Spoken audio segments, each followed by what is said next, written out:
Hi Rogle, episode 14 My Life Story. Welcome to my episode 14 My Life Story. Thank you so much Rogle. YouTube மாமா வந்து என்னோட எல்லா வீடியோஸ்க்கும் hype கொடுக்கல. சில வீடியோஸ்க்கு அவருக்கு பிடிச்ச கண்டென்ட்டாக இருந்தால் மட்டும்தான் அவர் வந்து ஹைப் கொடுப்பாராமா. அதனால் சில வீடியோஸில் ஹைப் இருக்காது.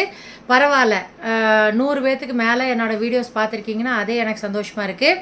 உறவுகளே, சோஃபார் 13 எபிசோட்ஸ் சொல்லிட்டேன்ல. என்னோடய லைஃப் ஸ்டோரி 99.9% உண்மை தான் பேசியிருக்கேன், நடந்தது தான் பேசியிருக்கேன், எதுவும் மாற்றி மாற்றி பேசலை.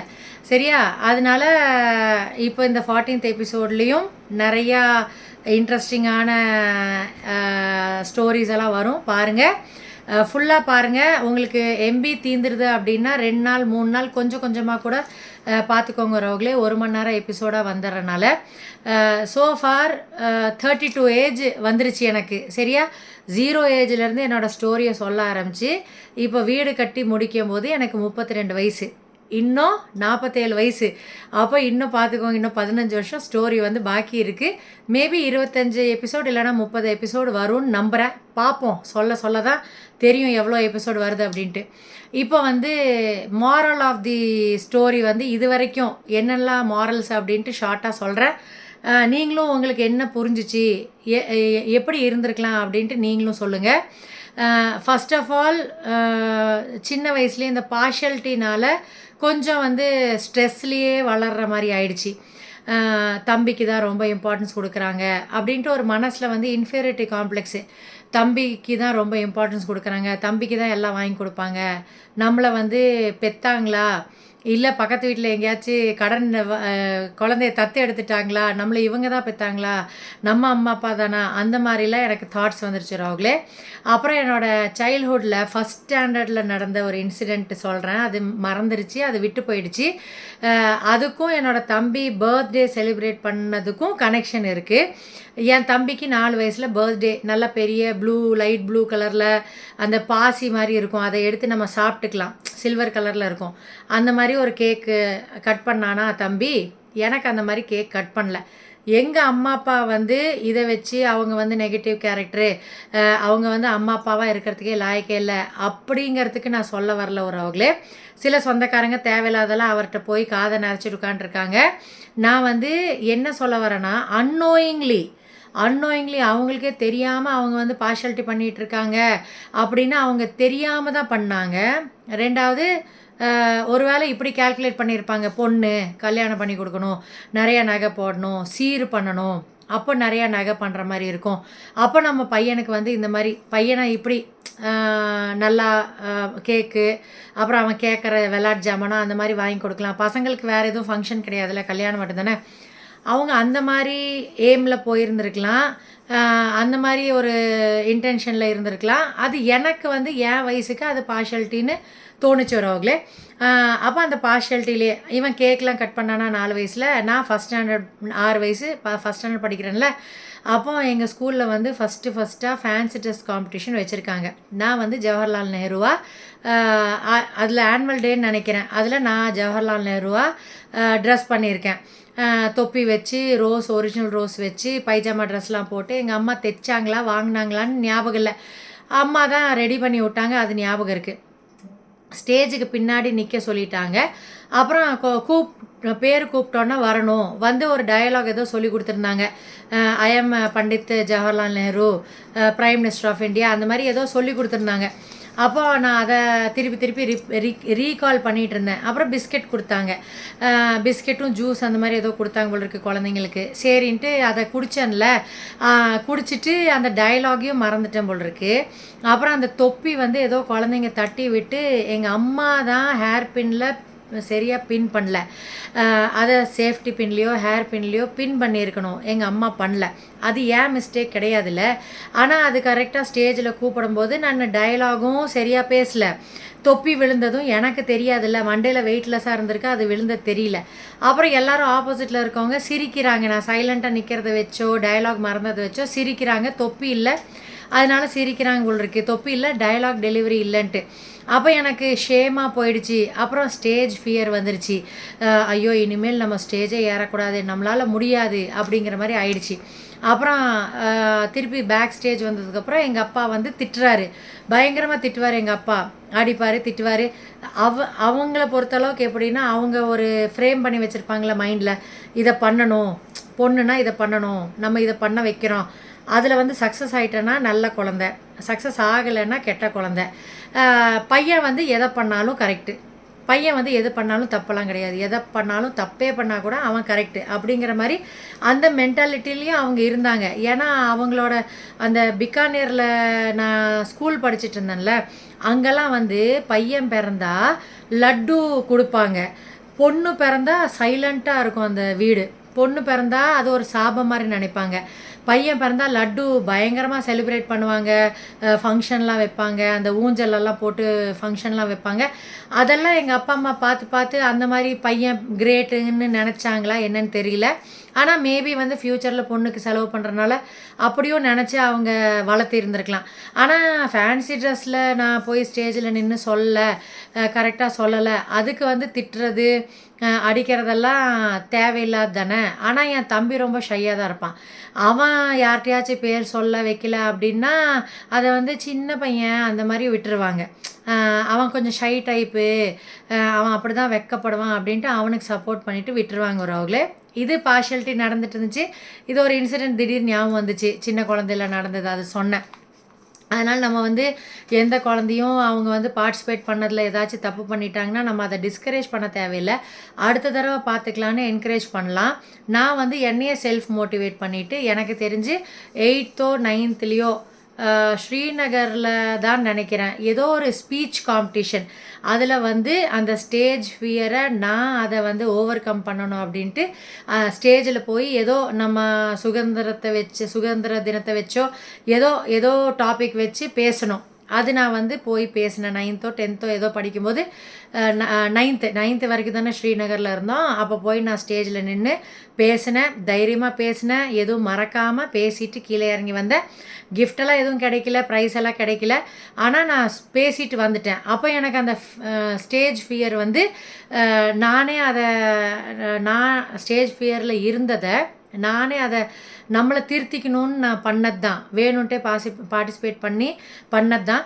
அப்புறம் டான்ஸ் ப்ரோக்ராமில் ஒரு தடவை ஸ்ரீநகரில் இருக்கும்போது தான் டான்ஸ் ப்ரோக்ராமில் பார்ட்டிசிபேட் பண்ணவங்களே, அதுலேயும் கொஞ்சம் இன்ஃபீரியாரிட்டி காம்ப்ளெக்ஸ் வர மாதிரி பண்ணிட்டாங்க. ஒரு வாரம் நான் வந்து டான்ஸ், ஏதோ ஒரு இங்கிலீஷ் டான்ஸு, ஸ்கர்ட்லாம் போட்டுட்டு அதுக்கு ஏதோ ஆடணும், ஒயிட்டு ஸ்கர்ட்டு என்னமோ கேட்டிருந்தாங்க. அதுக்கு ட்ரெஸ் எல்லாம் கூட வீட்டில் ரெடி பண்ணி வச்சுட்டேன். ஒரு வாரம் போனேன் டான்ஸுக்கு, அடுத்த வாரம் ஃபங்க்ஷனு. திடீர்னு பார்த்தா ஒரு ஆஃபீஸர் பொண்ணு வந்து போஸ்டிங் வந்திருக்காங்க புதுசாக ஸ்ரீநகருக்கு. அங்கே ஆர்மியில் மற்ற சர்வீசஸ்லையுமே இந்த பார்ஷியாலிட்டி கொஞ்சம் இருக்கும். ஆஃபீஸர் குழந்தைன்னா கொஞ்சம் எக்ஸ்ட்ராவாக கேர் எடுப்பாங்க, கீழே ரேங்க்கில் இருக்கிறவங்களுக்கு கொஞ்சம் அந்த குழந்தைங்களுக்கும் கொஞ்சம் மதிப்பு கம்மியாக தான் இருக்கும். அப்போ என்னைய வந்து என்னோடய பேரை நீக்கிட்டு, நீ டான்ஸுக்கு ப்ராக்டிஸ்க்கு வர வேண்டாம், அந்த பொண்ணை நாங்கள் சேர்த்துட்டோம் அப்படின்னு சொல்கிறாங்க. இத்தனைக்கும் நான் நல்லா தான் ஆடிட்டு இருந்தேன். அதுவும் எனக்கு கொஞ்சம் அந்த ஸ்டேஜ் ஃபியரு, அப்புறம் நம்ம எதுக்கும் லாயக்கில்லை போல் இருக்குது, இந்த மாதிரி எக்ஸ்ட்ரா கரிக்குலர் ஆக்டிவிட்டீஸ்க்கெல்லாம் லாயக்கில்லை போல் இருக்குது, அந்த மாதிரி எனக்கு ஒரு மனசில் இன்ஃபீரியாரிட்டி காம்ப்ளெக்ஸு. ஆனால் நான் ஒரு 8th 9th மேலே எங்கே சான்ஸ் கிடச்சிச்சோ அங்கே டான்ஸு, ட்ராமா எதுலையாச்சும் பார்ட்டிசிபேட் பண்ணுறதெல்லாம் நான் பண்ண ஆரம்பிச்சிட்டேன். அதையும் நான் ஓவர் கம் பண்ணிக்கிட்டேன். அந்த ஏஜ்லேயும் எனக்கு தோணி நம்மள்ட்ட ஒரு குறை இருக்குதுன்னா அதை வந்து ரெக்டிஃபை பண்ணிக்கணும்னு எனக்கு ஒரு மாதிரி தோணி நான் பண்ணியிருக்கேன். அது ஒரு இன்ட்ரெஸ்டிங்கான இது. அப்புறம் மாரல் என்னென்னா, இந்த மாதிரி பார்ஷியாலிட்டி பார்க்காதீங்க. 2 குழந்தைங்க, அது எந்த ஜெண்டராக இருந்தாலும் சில டைம் சின்ன குழந்தைக்கு சப்போர்ட் பண்ணுவாங்க சில பேரண்ட்ஸு இப்போவுமே பெரிய குழந்தைக்கு சப்போர்ட் பண்ணுவாங்க. அந்த மாதிரி பார்ஷியாலிட்டி பார்க்காதீங்க. அது உங்களுக்கு வந்து அது பார்ஷியாலிட்டியாகவே தெரியாது. உங்களுக்கு வந்து எக்ஸ்ட்ராவாக செல்லம் கொடுக்குறீங்க ஒரு குழந்தைக்கு, அப்படி தான் இருக்கும். ஆனால் அந்த எந்த குழந்தைக்கு நீங்கள் செல்லம் கொடுக்கலையோ அதுக்கு வந்து ரொம்ப பாதிக்கும். அது பெருசாக அது ஒரு மாதிரி பயந்தாங்குழியும், ஒரு மாதிரி நம்மளை யாருக்கும் பிடிக்காது அப்படிங்கிற மாதிரி ஒரு இன்ஃபீரியாரிட்டி காம்ப்ளெக்ஸில் அந்த குழந்தை வளர்கிற மாதிரி இருக்கும். அதனால் அந்த தப்பை வேறு யாரும் பண்ணாதீங்க. என்னோடய ஸ்டோரி பார்த்துட்டு இருக்கோங்க. பண்ணிகிட்டு இருக்கீங்கன்னா அதை திருத்திக்கோங்க. 2 குழந்தையுமே நீங்கள் பெற்றது தானே, 2 குழந்தைக்கும் இம்பார்ட்டன்ஸ் கொடுக்கணும். பொண்ணாக பிறந்தனால பியூபர்ட்டி ஃபங்க்ஷன் வைக்கிறாங்க. இப்போ நான் கேட்டேனா, எங்கள் அப்பாட்ட கேட்டேனா, எனக்கு பியூபர்ட்டி ஃபங்க்ஷன் வைங்கன்னு கேட்டேனா, இல்லை எனக்கு வந்து கல்யாணம் லயன்ஸ் கிளப்பில் நல்லா கிராண்டாக பண்ணுங்க அப்படின்னு நான் கேட்டேனா, ஒரு நார்மலாக தான் பண்ணாங்க. அப்படி ரொம்ப ஹைஃபையாக கிடையாது. லயன்ஸ் கிளப் ஒரு நார்மல் கல்யாண மண்டபம் தான். ஆனால் நான் கேட்டேனா, ஏன் கோயிலில் கூட வச்சு கல்யாணம் பண்ணிவிட்டு ஒரு சின்ன ரிசப்ஷன் கூட வச்சுட்டு காசு மிச்சம் பண்ணி எனக்கு ஃப்யூச்சருக்கு கூட போட்டுட்ருந்துருக்கலாம்ல, இந்த ஆகவழி மாப்பிள்ளையை கல்யாணம் பண்ணுறோன்ட்டு. அப்போ நான் கேட்கலையே, எனக்கு கிராண்டாக எல்லாம் பண்ணுங்கன்னு கேட்கலையே. இவங்களே வந்து பொண்ணுக்கு இப்படி பண்ணும், பையனுக்குன்னா மற்றதெல்லாம் கொஞ்சம் ஹைஃபையாக வாங்கி கொடுத்துர்லாம், கார் கேட்டானா கார் வாங்கி கொடுக்கலாம், பைக் கேட்டானா பைக் வாங்கி கொடுக்கலாம், செல்ஃபோன் கேட்டானா ஹை ரேஞ்சு செல்ஃபோன் வாங்கி கொடுக்கலாம் அப்படின்னு பண்ணணும்னு தேவை கிடையாதுல்ல. அவங்களுக்கும் கல்யாணம் பண்ணுறாங்க. அப்புறம் பிள்ளைங்களாச்சு. இப்போ நான் வந்து 25 வயசில் எங்கள் அம்மா அப்பாட்டிருந்து பிரிஞ்சு நான் போயிட்டேன். இவங்களுக்கு வந்து சாப்பாடு செலவு எதுவுமே இல்லைல்ல, நான் கல்யாணம் பண்ணி போயிட்டேன்ல. இல்லைனாலும் நான் தனி கொடுத்தன வந்துட்டேன். ஆனால் என் தம்பி கூடயே தானே இருக்கான். அப்போது அது என்ன கேல்குலேஷன் எனக்கு புரியல. இப்போ எனக்கு நகை போட்டனால, எனக்கு பியூபர்ட்டி ஃபங்க்ஷன் பண்ணனால எங்கள் அப்பா குறைஞ்சிட்டாரா? இப்போ என் தம்பி கூடவே ஜாயிண்ட் ஃபேமிலியாக எங்கள் அம்மா அப்பா கூடயே தான் எப்போவுமே இருந்திருக்கான். அவன் என்றைக்குமே வாடகை வீட்டுக்கெலாம் போனதில்லை. அப்போ அவன் கூடயே இருக்கான்னா நிறையா விஷயம் வந்து அவன் குழந்தைங்களுக்கு அவனுக்கு எங்கள் அப்பா அம்மா செலவு பண்ணியிருப்பாங்க தானே. அப்போ லைஃப் லாங் பண்ணுற மாதிரி தானே இருக்குது அந்த செலவு. இப்போ என் பையனுக்கு தீபாவளி பொங்கலுக்கு தான் காசு கொடுப்பாங்க. அந்த குழந்தைங்களுக்கு ஒரு செப்பல் பிஞ்சு இருந்துச்சுன்னா எங்கள் அப்பா போய் வாங்கி கொடுப்பாரு. சைக்கிள் சின்னதாக போச்சுன்னா எங்கள் அப்பா போய் வாங்கி கொடுப்பாரு. அதுக்கெல்லாம் நான் போய் சண்டைக்கு நிற்க முடியுமா? என் பையனுக்கும் செய்யுங்கன்ட்டு முடியாது. நான் பண்ணதும் கிடையாது. அப்போ அப்படி நீங்கள் யோசனை பண்ணிங்கன்னா நீங்கள் வந்து பையனுக்கு தானே ஜாஸ்தியாக செலவு பண்ணுறீங்க.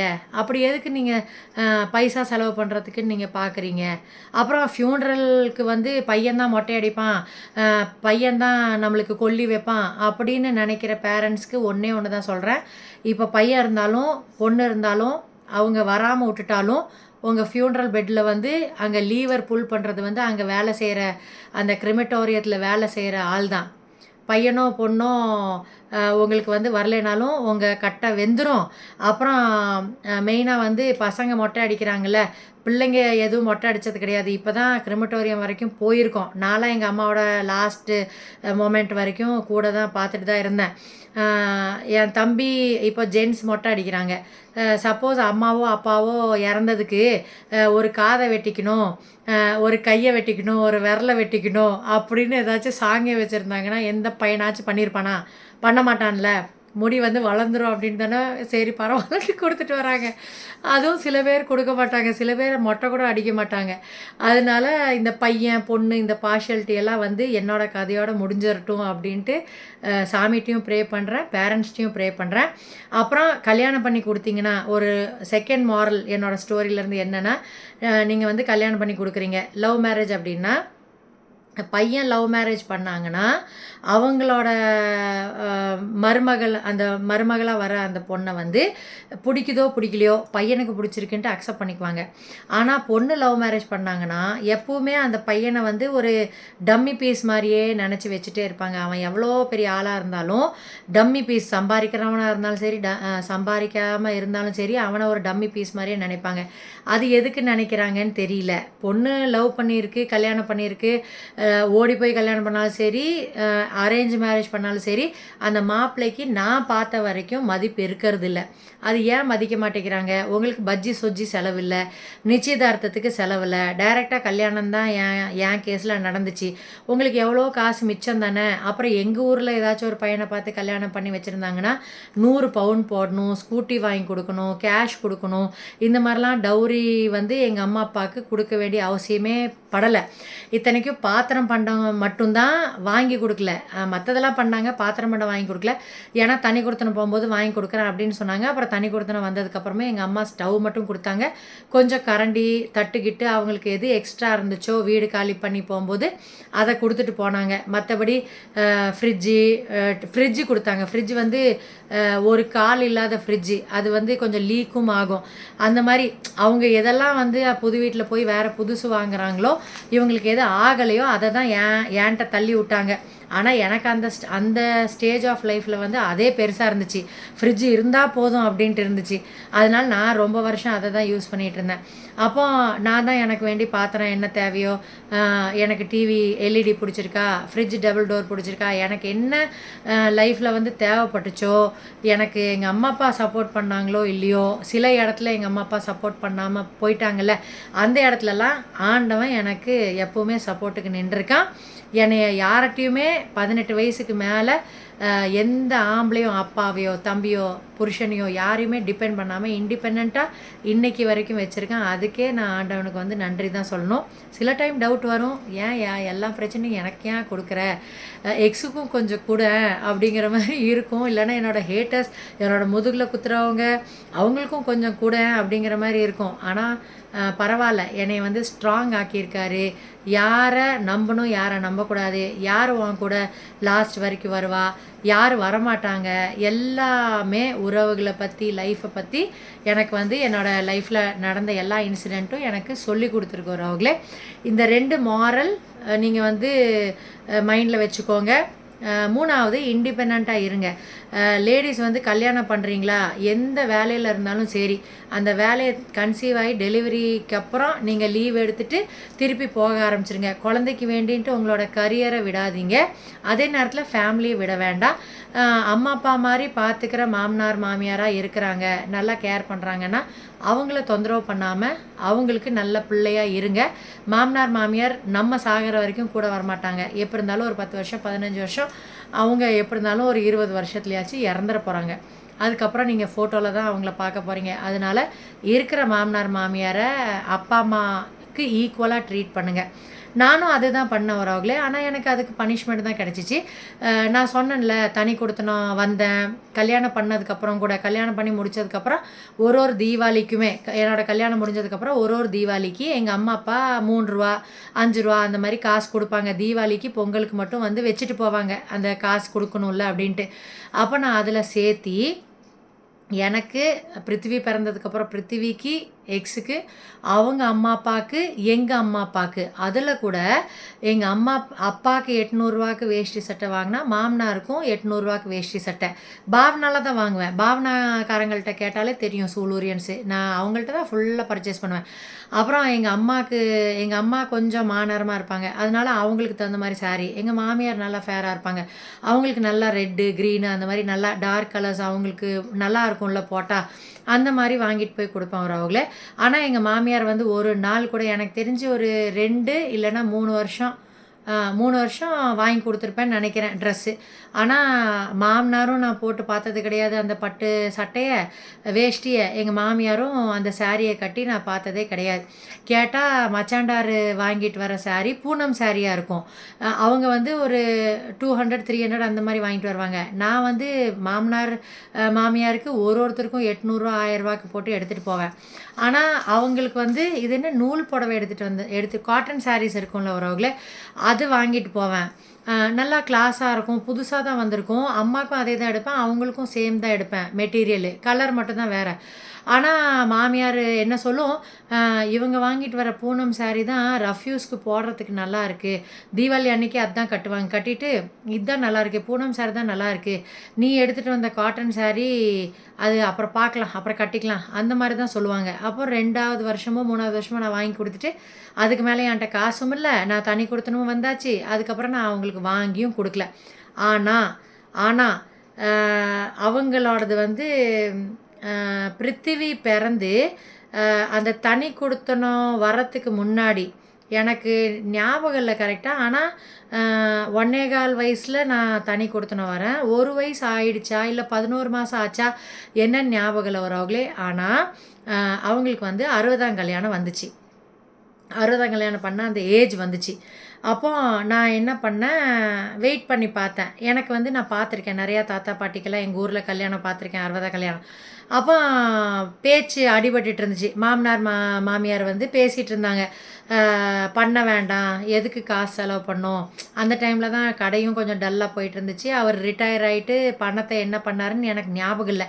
ஆனால் பணம் ரிட்டையர்மெண்ட் பணம் 3 லட்சமோ 5 லட்சமோ எதுவுமே வீட்டுக்கு வரல, எனக்கு தெரிஞ்ச வரைக்கும் வரல. எனக்கு ஞாபகம் இருக்கிற வரைக்கும். அப்போ எங்கள் மாமியார் வந்து பண்ண வேண்டாம் அப்படின்ட்டு மாமனார்கிட்ட டிஸ்கஸ் பண்ணிகிட்டு இருக்காங்க நாடகம் பார்த்துட்டு. அப்போ நான் இருக்கேன், பிருத்திவியை வச்சு மேய்ச்சிட்ருக்கேன். அப்போ எனக்கு காதில் விட்டோன்னே ஐயோ பாவம், நம்ம பொண்ணாக இருந்து இவங்களுக்கு வந்து 60 கல்யாணம் பண்ணலான்ட்டு 30,000 நினைக்கிறேன் அவங்களே. என்னோடய அக்கௌண்ட்டில் இருந்த காசை 30,000 நான் எடுத்து அவங்களோட கணபதி ஹோமம், அங்கேயும் 50 பேர்த்த மட்டும் கூப்பிட்டு சொந்தக்காரங்களை கணபதி ஹோமம் நான் தான் பண்ணி வச்சேன். அவங்க பெரிய பையனோ சின்ன பையனோ 2 பேருமே காசும் கொடுக்கல. 2வது பையனா என் ஹஸ்பண்டு எக்ஸு, அவரும் அதை பற்றி பிளான் பண்ணல. அப்புறம் அந்த தாலி செய்கிறதுக்கு வந்து நாத்தனாரோட பொண்ணு தான் செய்யணும். அதுதானே தங்கச்சி முறை தானே ஆகணும். நாத்தனார், ஆமாம் நாத்தனார் இல்லை, தம்பி குழந்தைங்க தானே பொண்ணு முறை வரும். தம்பி குழந்தைங்க, எங்கள் மாமனாரோட தம்பி குழந்தைங்க, அவங்க தானே அந்த தாலி பண்ணணும். பொண்ணு தானே பண்ணணும், பொண்ணு இல்லாதனால அவங்க தானே பண்ணணும். அப்போ கேட்டதுக்கு ரிலேட்டிவில் அது கேட்டாங்க. தாலி சேர்த்தி ஒரு 2-3 பிள்ளைங்க இருந்தாங்க அவங்களுக்கு பொண்ணு முறை வர்றது, அதனால் செய்யவா அப்படின்னு சொல்லிட்டு கேட்டாங்க. ஆனால் இவங்க வந்து வேண்டாம் அழுதுகிட்டே, மாமியாருக்கு வந்து ரொம்ப ஆசை, ஆனால் இப்படி நடக்க மாட்டேங்குதுன்னு கொஞ்சம் கவலை. இவங்கெல்லாம் வந்து யார் பண்ணணுமோ அவங்க பண்ண மாட்டேங்கிறாங்க இன்ட்ரெஸ்ட் எடுத்து, இவ தான் இழுத்து போட்டு பண்ணிகிட்ருக்கா அப்படின்னு சொல்லிட்டு 50 பேர்த்த நான் கூப்பிட்டு அங்கே பொள்ளாச்சியில் தான் அவங்களுக்கு வந்து 60 கல்யாணம் பண்ணேன். எதுக்கு பண்ணேன்னா, எனக்கு என்ன செல்ஃபிஷ் இதுன்னா, எங்கள் அப்பாவுக்கு இந்த மாதிரி 60 கல்யாணம் வரும்ல எங்கள் அம்மா அப்பாவுக்கு, அப்போ வந்து எங்கள் மாமனார் மாமியார் மச்சாண்டார் எல்லாருமே வந்து சப்போர்ட் பண்ணுவாங்க, மாரல் சப்போர்ட். எங்கள் அம்மா அப்பாவுக்கு நல்லா கூட்டமாக அவங்க ஃபேமிலியிலேருந்து எல்லாம் வருவாங்க, மச்சாண்டார் ஒய்ஃபோட ஃபேமிலியிலேருந்து வருவாங்க, கூட்டம் வரும். அரேஞ்ச்மெண்ட்டுக்கு வந்து எனக்கு இவங்க சப்போர்ட்டிவாக இருப்பாங்கன்னு நினச்சி நான் பண்ணேன். ஆனால் அவங்களுக்கு 60 கல்யாணம் பண்ணி வச்சேன், சந்தோஷமாக இருந்தாங்க. கணபதி ஹோமம்லாம் பண்ணி 50 பேர்த்த கூப்பிட்டு சாப்பாடு போட்டு பண்ணேன், பிரேக்ஃபாஸ்ட்டும் லஞ்சும். ஆனால் எங்கள் அப்பா அம்மாவுக்கு 60 கல்யாணம், அது ஒரு என்ன சொல்கிறது, ஐரணி, அது நடக்கலை அவங்களுக்கு. சும்மா மாசாணியம்மன் கோயிலில் போய் எங்கள் அப்பா அம்மா சும்மா அப்படியே சாமி மட்டும் கும்பிட்டுட்டு நான் தான் போயிருந்தேன். எக்ஸும் நானும் ஒரு ஆசிரமத்தில் போய் சாப்பாடு மட்டும் கொடுத்துட்டு வந்துட்டோம். அப்போ சுச்சுவேஷன் அந்த மாதிரி இருந்துச்சு, அவங்களே செய்ய முடியல எங்கள் அப்பா அம்மாவுக்கு. அது ஒரு வருத்தம் தான். ஆனால் நான் அவங்களுக்கு பண்ணி வச்சேன். அந்த ஆண்டவன் இருக்கான்ல, நான் மனசில் என்ன நினச்சேன், நான் மருமகளாக இல்லாமல் மகளாக தான் அவங்களுக்கு இருந்தேன். ஆனால் அவங்க தான் வந்து எப்போவுமே என்னை வந்து மருமகளாகவே ட்ரீட் பண்ணியிருக்காங்க. பரவாயில்ல, நான் செஞ்ச நல்லது எனக்கு திருப்பி வந்து சேரும், அந்த நம்பிக்கையில் நான் இருக்கேன் அவர்களே. அப்புறம் இப்போ வாங்க எபிசோடு 13 முடிவில் வந்து இந்த வீடு கட்டின ஸ்டோரி சொல்லிகிட்டு இருந்திருப்பேன்ல, அந்த கான்ட்ராக்டர் வந்து ஒரு வழியாக கிரகப்பிரவேசம் கிரகப்பிரவேசம் முடிஞ்சதுக்கப்புறமே நம்மளுக்கு எலக்ட்ரிக்கல் வேலை, அந்த போர்ட்டிகோவில் டைல்ஸ் போடுற வேலை கொஞ்சம் நிறுத்தி வச்சுருவோம்ல. போர்ட்டிகோவில் டைல்ஸ் எல்லாம் போடல, மொட்டை மாடியில் அந்த இதெல்லாம் போடுவாங்களே சுருக்கி, அதெல்லாம் போடணும். அப்புறம் செப்டிக் டேங்க்கு கட்டணும், ஏதோ வேலைங்க இருந்துச்சு. ஒரு கிரகப்பிரவேசம் முடிஞ்சுமே ஒரு மாதம் பக்கம் 10 நாள் பக்கம் 10 நாள் இருக்கும் வேலை. அப்போ இந்த கான்ட்ராக்டர் என்ன பண்ணிட்டான், கிரகப்பிரவேசம் முடிஞ்சோடனே சும்மா பேருக்கு ப்ளம்பர் அனுப்புகிறான், அப்புறம் எண்ணெயை திங்ஸ் வாங்கி கொடுக்க சொல்கிறான். கான்ட்ராக்டில் வந்து இவன் தானே திங்ஸ் எல்லாம் வாங்கி கொடுக்கணும். அப்புறம் செப்டிக் டேங்க்கில் பாதி தானே இருக்கும், ஏதோ அவங்க முதல்ல கான்ட்ராக்டில் எழுதிக்குவாங்கள்ல, அதில் இருக்கிறது எதுவுமே பண்ண மாட்டேங்கிறான். அப்புறம் எனக்கு வீட்டை முடித்தா போதும் அப்படிங்கிற மாதிரி ஆயிடுச்சு. இப்போ வீடு முடித்ததுக்கப்புறம் வேறு கான்ட்ராக்டர்கிட்ட சொன்னால் அவங்க வந்து இந்த சுருக்கிலாம் போட்டு கொடுப்பாங்களா? சரி போய் தொலையுது காசுன்னு சொல்லி அவன் கேட்ட காசுக்கு மேலேயே காசும் வாங்கிட்டு 60,000 எனக்கு லாஸ் பண்ணி விட்டான். கடைசியில் பில்டிங் அளந்துக்கலாம் அளந்துட்டு காசு பார்த்துக்கலாம் அப்படின்னு சொல்லும்போது அளக்கும்போது சரியாக போச்சுன்னு சொல்லிட்டான். அவன் அளந்துட்டு சரியாக போச்சுன்னு சொல்லிட்டான். கீழே 950 ஸ்கொயர் ஃபீட், அதே மாதிரி மேலே 950 ஸ்கொயர் ஃபீட், 3 சென்ட்டில் தான் வீடு. அப்போ சரியாக போச்சுன்னு சொல்லிட்டான். காசு எல்லாமே சரியாக போச்சு அப்படின்ட்டு நானும் என்னோடய எக்ஸும் என்ன பண்ணோம், எனக்கு டவுட்டாக இருந்துச்சு. அதனால என்ன பண்ணோம், ஒரு இன்ஜினியரு வேற ஒரு அக்காவும் கட்டடம் கட்டியிருந்தாங்க. அந்த காம்பவுண்டில் இருந்தாங்கள ஒரு அக்கா, என்னோட ஃபஸ்ட்டு கிளைண்ட்டு வனிதான்னு சொல்லி. அவங்களோட தங்கச்சி வீடு கட்டிக்கிறனால அவங்களோட இன்ஜினியர் இருப்பாங்கள்ல, அந்த ஸ்கெட்ச் போட்டு குடுப்பாங்கள்ல, அவங்க வந்து அவங்கள நான் வந்து காசு குடுத்து 750 1000 ஏதோ குடுத்து, நீங்க வந்து எனக்கு அளந்து குடுங்க, காசு குடுத்துர்றேன் அப்படின்னு சொல்லிட்டு அவங்க அளந்து குடுத்து, ஸ்கொயர் ஃபீட்டு கணக்கு அவன் சொன்ன மாரியே ரூ. 700 போட்டா ரூ. 60,000 இடிக்குது உறவுகளே. ரூ. 60,000 ரூ. 60,000 2010ல் எப்படி இருந்திருக்கும்? 15 வருஷம் முன்னாடி 60,000 6 லட்சத்துக்கு சமம். 60,000 இருந்துச்சுன்னா எனக்கு 6 லட்ச ரூபா கடன் வாங்கியிருக்கிறது, லோன் வாங்கியிருக்கிறதுல ஒரு பெரிய அமௌண்ட்டு கட்டின மாதிரி ஆயிரும்ல. ஆனால் நான் மாமனார்கிட்ட சொல்கிறேன், எங்கள் அப்பாட்ட சொல்கிறேன். எங்கள் அப்பாக்கெல்லாம் தெரிஞ்சிருச்சு, இந்த கான்ட்ராக்டர் வந்து என்னைய ரொம்ப கஷ்டப்படுத்திட்டான்னு எங்கள் அப்பா அம்மாவுக்கு தெரிஞ்சிருச்சு. பேசாமல் நீ சொல்லியிருக்க இடத்துல சொல்லியிருக்கலாம், இவரை நம்பி இப்படி ஆயிடுச்சு அப்படின்ட்டு எங்கள் அம்மா அப்பா என்ன பேச முடியும்? அவங்க வந்து என் வாழ்க்கை தனி கொடுத்தனம் வந்ததுக்கே அவங்க ஒன்றுமே பேசலை. அப்புறம் இதில் போய் என்ன பேச போகிறாங்க எங்கள் அம்மா அப்பா? வருத்தம் மட்டும் பட்டாங்க எங்கள் அம்மா அப்பா. அப்புறம் மாமனார்கிட்ட நான் ஃபோனில் பேசுகிறேன், டெய்லி ஃபோனில் இப்படி ஆயிடுச்சு மாமா, 60,000 வருது, நான் இப்படி அவர்கிட்ட எழுதி கூட அனுப்புகிறேன், அந்த பேப்பரில் கூட எழுதி அனுப்புகிறேன், இத்தனை ஸ்கொயர் ஃபீட்டுக்கு இவ்வளோ வருது அப்படின்ட்டு அவர் சொன்ன கணக்கை அப்படியே அனுப்புகிறேன். மாமனார் வீட்டில் வந்து அந்த சேம் கான்ட்ராக்டர் வந்து மாமனார் வீட்டில் பாத்ரூமாக ஏதோ அந்த மேல் வீட்டில் வந்து எக்ஸ்ட்ராவாக பாத்ரூமாக என்னமோ கட்டினாங்க. ஆக மொத்தத்தில் 15,000 அவங்களுக்கு பாத்ரூம் வந்து ஆல்ட்ரு பண்ணாங்க. ஆமாம், கீழ் வீட்டில் வந்து பாத்ரூம் ஆல்ட்ரு பண்ணாங்க, மொசைக் மாற்றினாங்க, சிமெண்ட்டாக இருந்ததை. வலிக்கு விழுந்துட்டுருக்குறோம் நிறையா பேர். நானுமே வலிக்கு ப்ரெக்னெண்ட்டாக இருக்கும்போது கூட வலிக்கு விழுந்திருக்கேன், சிமெண்ட்டாக இருந்துச்சு அப்படின்ட்டு. அப்புறம் ஏதோ இந்த மாதிரி ஏதோ அவுட்ரு பாத்ரூம் கட்டினாங்களா ஏதோ ஞாபகம் இல்லை கரெக்டாக. ஆனால் என்னமோ கட்டட வேலை அந்த ஆள் பார்த்தான். அதனால 15,000 அவங்க கொடுக்க வேண்டியது இருந்துச்சு, மாமனார் வீட்டில் இருந்து அந்த கான்ட்ராக்டருக்கு கொடுக்க வேண்டியது இருந்துச்சு. அப்போ அவங்க சொல்ல தான் செஞ்சாங்க, மாமனார் வீட்டில் 15,000 கொடுக்கணும் அப்படின்ட்டு பேச்சில் அடிபட்டுச்சு. அப்போ நான் அவ்வளோ கெஞ்சுறேன், 60,000 போச்சு, நீங்கள் 15,000 உங்களோடது கொடுக்காதீங்க. நான் வந்து எனக்கு 15,000 கொடுங்கன்னு நான் கேட்கல, உங்களோட 15,000 கொடுக்காதீங்க, அட்லீஸ்ட் வந்து எனக்கு 45,000 தான் லாஸ் ஆகிருக்கு அப்படின்னு நான் மனசை தேத்திக்கிறேன் அப்படின்னு சொல்கிறேன். உறவுகளே, கேட்கவே இல்லை. போய் அந்த ஆளுக்கு திருப்பி 15,000 கொடுத்தாங்க வீம்புக்குனே. என்னத்த சொல்கிறது? இந்த மாதிரி ஒரு கூமுட்டையை எங்கேயாச்சும் பார்த்துருக்கீங்களா? இந்த மாதிரி ஒரு ஃபேமிலியை பார்த்துருக்கீங்களா? நான் அறிவாளின்னு நான் சொல்ல வரல, நான் பெரிய இன்டலெக்சுவல், நான் பெரிய அறிவாளி அப்படின்னு நான் சொல்ல வரல. நான் அடிபட்டிருக்கேன், நீங்கள் அடிபடாதீங்கன்னு சொல்கிறேன். இல்லை, நான் போய் குழியில் உளுந்து தான் ஆவேன் அப்படிங்கிற மாதிரி ஈகோ பார்த்துட்டு இருந்தால் என்ன பண்ண முடியும்? நஷ்டம் யாருக்கு நஷ்டம்? உங்கள் மருமகளுக்கு தானே நஷ்டம், உங்கள் பையனுக்கு தானே நஷ்டம். மருமகளுக்கு நஷ்டம்னா அது பையனுக்கும் நஷ்டம் தானே. என்னத்தை சொல்ல? அப்படியெல்லாம் எனக்கு அதில் என்ன மாரல் கிடச்சிச்சின்னா, நம்மளுக்கு மனசில் வந்து இதுதான் கரெக்டுன்னு தோணுச்சுன்னா பெரியவங்க சின்னவங்க யார்கிட்டையுமே அட்வைஸே கேட்கக்கூடாது. நம்ம பாட்டுக்கு நம்ம போயிட்டே இருக்கணும் நம்ம பாதையில். நம்ம 2 பேர்த்திட்ட அட்வைஸ் கேட்டோன்னா அவங்க 2 வழியில் நம்மளை திருப்பி விட்டுருவாங்க.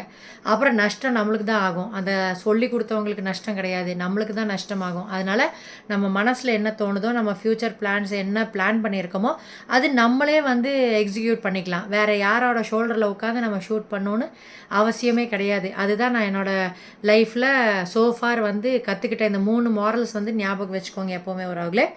அப்புறம் நம்ம இங்கே வீடு கட்டி வந்து இப்படி 60,000 நஷ்டமாயிடுச்சா. எனக்கு 3 மாதம் தூக்கமும் சரியாக வரமாட்டேங்குது. ஏஞ்சி டெய்லரிங் பண்ணணும். பிருத்திவியை காலைல 6:30க்கு அவன் எஞ்சிருவான், அவன் ரெடி ஆகிக்குவான். 8:15க்கு நான் போய் ஸ்கூலில் விட்டுட்டு வரணும், பஸ்ஸுக்கு வேனுக்கு விட்டுட்டு வரணும், அடுத்த தெருவில் விட்டுட்டு வந்துட்டு ப்ளவுஸ் தைக்கணும். அப்புறம் மத்தியான சமையல் காலையில் சமையல் காலையிலே முடிச்சிடுவேன் எப்போவுமே, அவனுக்கு கொடுக்கும்போதே எங்களுக்கும் முடிச்சிடுவேன்.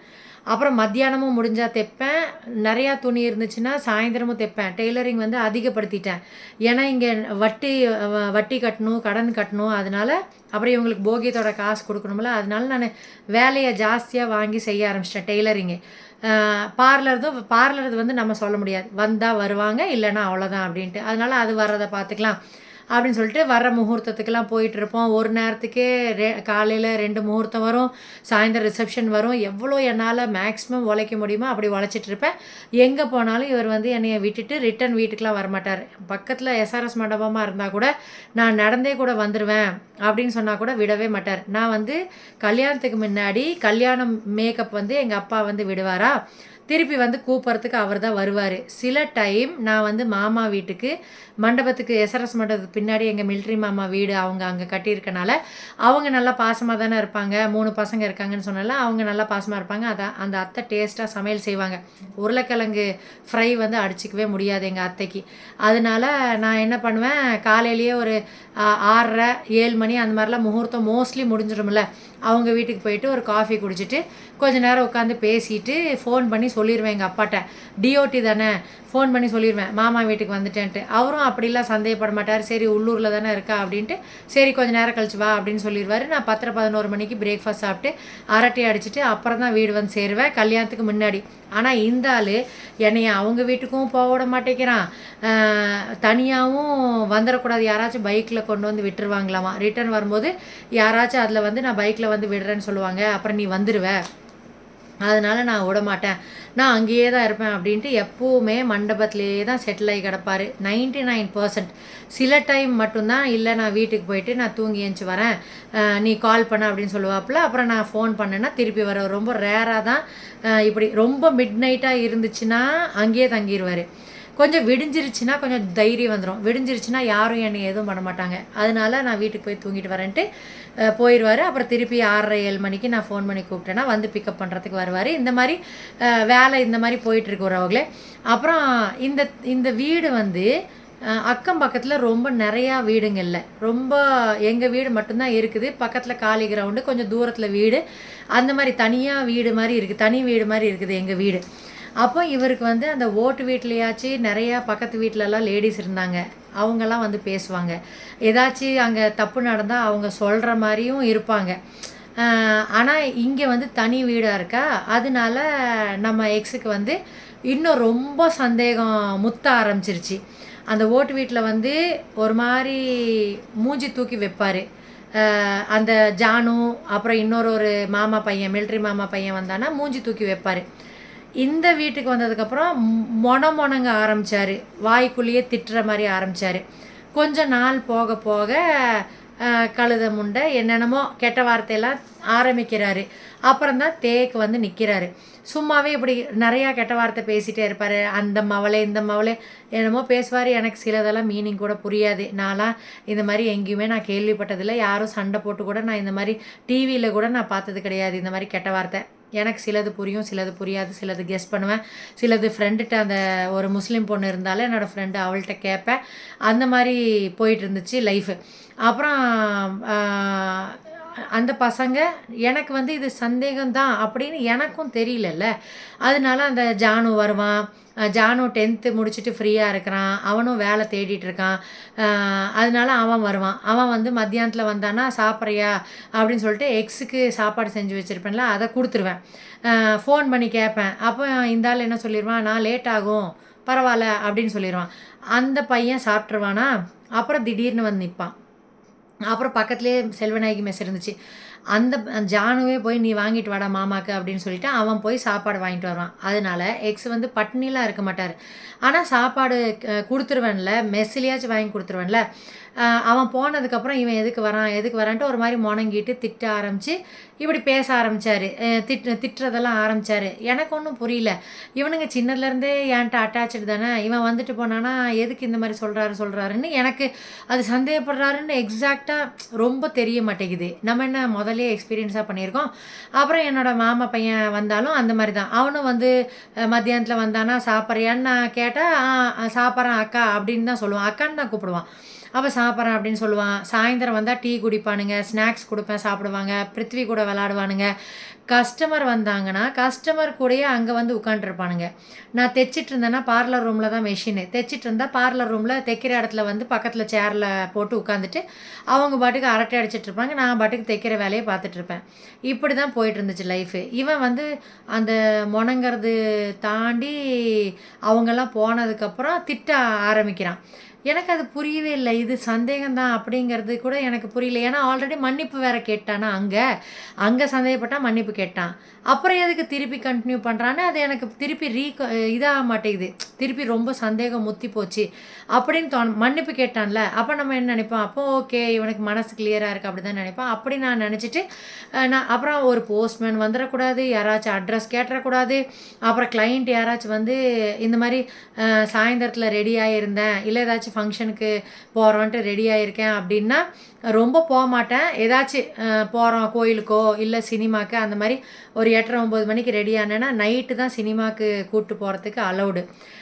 10 மணி ஷோவுக்கு தான் மகாராஜாவுக்கு கூப்பிட்டு போவார் தலைவர். ஏன்னா அப்போ தான் நிறையா பேர் பொண்டாட்டி வந்து சைட் அடிக்க மாட்டாங்க.